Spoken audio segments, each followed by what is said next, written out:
Hello guys, আমরা খেতে বসেছি। এই যে আমার ছেলে তোর চাইছি না, আমরা বলছি সবাই মিলে একসঙ্গে বসে খাবো।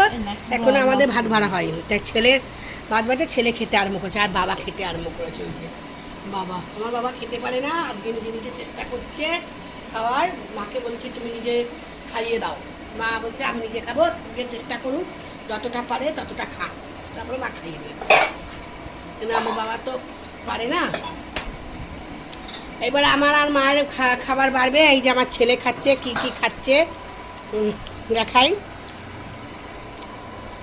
আজ মা ভালো রান্না করেছে, এই যে পুঁটি মাছের ঝাল করেছে, তারপরে ওই যে পনিরের কোপ্তা করেছে, আলু মাখা করেছে, মাছের তেল, মাছের ঝাল, ডাল করেছে।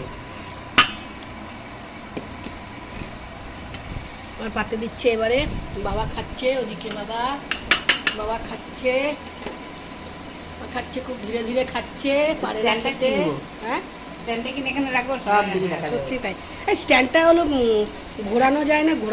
হ্যাঁ, এই যে ভিডিওর মধ্যে বলো না। আচ্ছা, আর দিও না, আমি বেশি খাই না, আমি এমনি ওয়েট বেড়ে যাচ্ছি, কম কম দাও। কিন্তু রান্না এমন করেছে, কম ভাত দিলেও পরে আবার চেয়ে নিতে, আরও ভাত দাও। মায়ের রান্নায় এরকমই জাদু আছে, খেয়ে বারবার খেতে ইচ্ছা করে। কিরে, ভালো হয়েছে তো? ভালো। আরও ভাত তুলে দিলে? হায় ভগবান, বারণ করলেও শুনবে না, দেবেই দেবে।